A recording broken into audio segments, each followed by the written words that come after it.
Hi guys, my name is Bhavesh. और यार OS की सीरीज में हमने अभी तक सॉल्यूशंस देख लिए, हार्डवेयर सॉल्यूशन और सॉफ्टवेयर सॉल्यूशंस। अब यार इस लेक्चर में हम प्रायोरिटी इन्वर्जन प्रॉब्लम देखेंगे।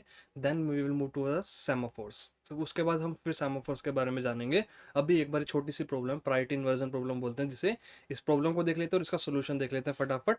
Then we will start learning about semaphores. ठीक है, तो यार ये प्रायोरिटी इन्वर्जन प्रॉब्लम देखते हैं क्या होती है एक्चुअल में। प्रायोरिटी इन्वर्जन प्रॉब्लम एक्चुअल में होती क्या है।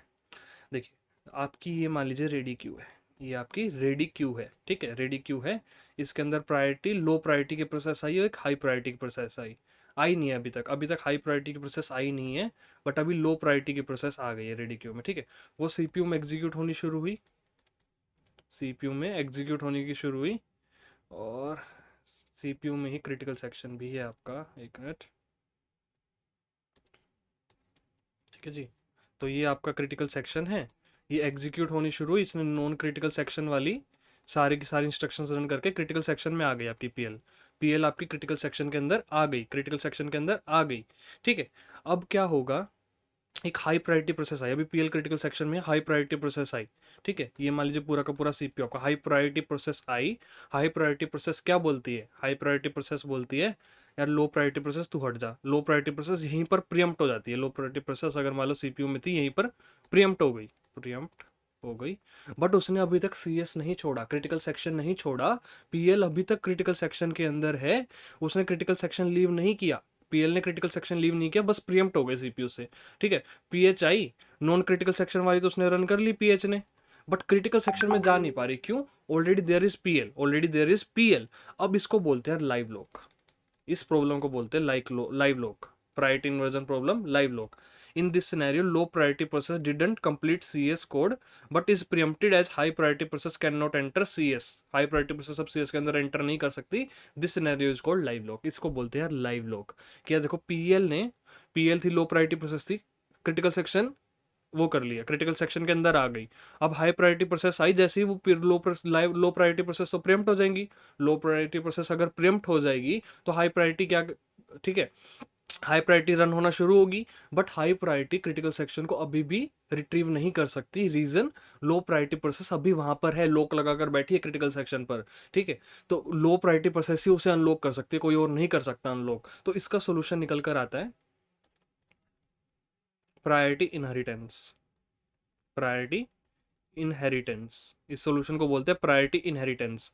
हम क्या करते हैं, लो प्रायोरिटी प्रोसेस की प्रायोरिटी हाई प्रायोरिटी के इक्वल कर देते हैं, हाई प्रायोरिटी के इक्वल कर देते हैं। अब दोनों की प्रायोरिटी सेम हो चुकी है, अब दोनों की प्रायोरिटी सेम हो चुकी है। अब अगर दोनों की प्रायोरिटी सेम हो चुकी है तो पहले कौन रन करेगी, जो पहले अराइव हुई थी, जो पहले अराइव हुई थी। तो पीएल पहले अराइव हुई थी, पीएल अपना सीएस वाला काम कंप्लीट करेगी, क्रिटिकल सेक्शन को अनलॉक करेगी। देन पीएच आराम से क्रिटिकल सेक्शन को अब रिट्रीव कर सकती है, अब क्रिटिकल सेक्शन को रिट्रीव कर सकती है, ठीक है। तो क्या सोल्यूशन निकल के आया कि लो प्रायोरिटी प्रोसेस की प्रायोरिटी हाई प्रायोरिटी के इक्वल कर दो, तो लाइव लॉक को तोड़ा जा सकता है, लाइव लॉक को तोड़ा जा सकता है, वरना पॉसिबल नहीं है, वरना पॉसिबल नहीं है, ठीक है। So this was the priority inversion problem. अब आगे यार देखते हैं हम, ठीक है। तो ये सेम बात मैंने वैसे यहाँ पर लिख दी है कि the priority of PL is change to that of PH and that then by looking forward to the arrival time the problem can easily be solve. तो प्रॉब्लम सोल्व हो जाएगी अगर हम लो प्रायोरिटी की हाई प्रायोरिटी के equal वो कर दे तो, ठीक है। अब यार देखो, स्ट्रिक्ट अल्टर्स पीटरसन एल्गोरिथम और टीएसएल इंस्ट्रक्शन सेट हमने पढ़ लिया। इसके अंदर कौन कौन सी प्रायोरिटी प्रोसेस आ सकती थी, P0 या फिर P1। इसमें भी पीटरसन एल्गोरिथम में P0 P1 P1 P0 P1 P2 P3, I think इसके अंदर सारी आ सकती थी। नहीं, P0 P1, ठीक है। इसके अंदर बहुत सारे आ सकते हैं। टीएसएल इंस्ट्रक्शन सेट में लॉक वेरिएबल की तरह था, इसमें अनलिमिटेड आ सकते प्रोसेसेस। और इसके अंदर सिर्फ दो प्रोसेसेस आ सकते थे एक टाइम पर, पीटरसन्स में और डेक्कर्स में एक टाइम पर दो प्रोसेसेस आ सकती थी। अब यार प्रोग्रेस चेक करने का ना एक आसान तरीका है। प्रोग्रेस अगर आपको कभी भी आइडेंटिफाई करनी हो तो एक आसान तरीका है प्रोग्रेस आइडेंटिफाई करने का।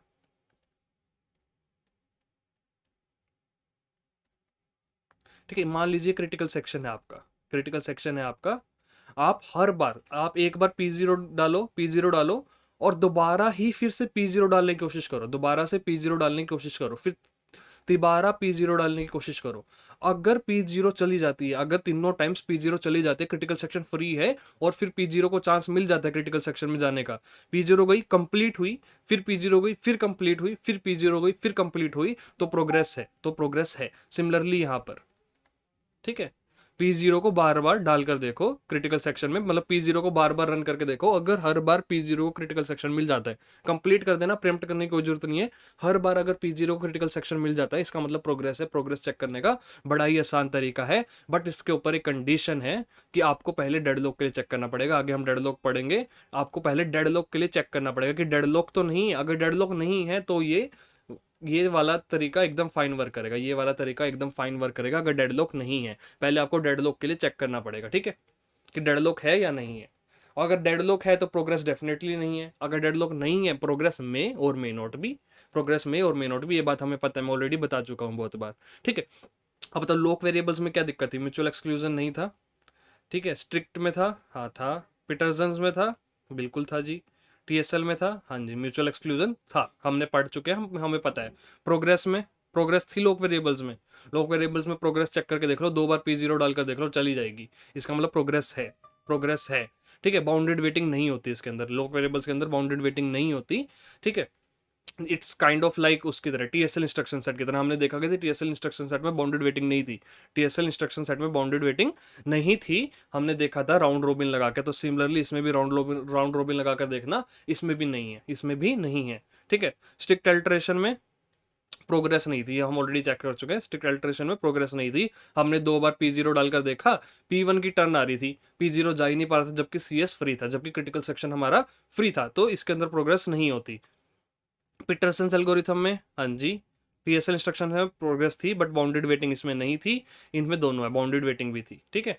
स्ट्रिक्ट अल्टरेशन में भी बाउंडेड वेटिंग है, पीटरसन में भी बाउंडेड वेटिंग है, क्योंकि ये दोनों ऑलमोस्ट सेम है, एक वेरिएबल को यूज करती हैं, एक वेरिएबल को यूज करती हैं, तो ये और P0 P1 के लिए ही चलती हैं सिर्फ, ठीक है। इन दोनों में आपस में सिमिलैरिटी है, इन दोनों प्रोसेसेस में आपस में सिमिलैरिटी है, और इन दोनों में आपस में सिमिलैरिटी है, ठीक है। चलिए, तो आई थिंक ये ठीक है, आप इस टेबल को याद रखिएगा, क्योंकि कई बार डायरेक्टली पूछ लिया जाता है, कभी कभी डायरेक्टली पूछ लिया जाता है कि भैया लॉक वेरिएबल्स में क्या प्रॉब्लम थी, स्ट्रिक्ट अल्टरेशन में क्या प्रॉब्लम थी, टीएसएल में क्या प्रॉब्लम थी। तो डायरेक्टली कभी कभी पूछ लिया जाता है। ऑलमोस्ट हम सारे के सारे देख चुके कि कब कहाँ क्या प्रॉब्लम आई, ऑलमोस्ट हमने एनालिसिस करके देख लिया है, ठीक है। तो नेक्स्ट लेक्चर में यार हम सेमाफोर्स पढ़ने वाले हैं। Thank you.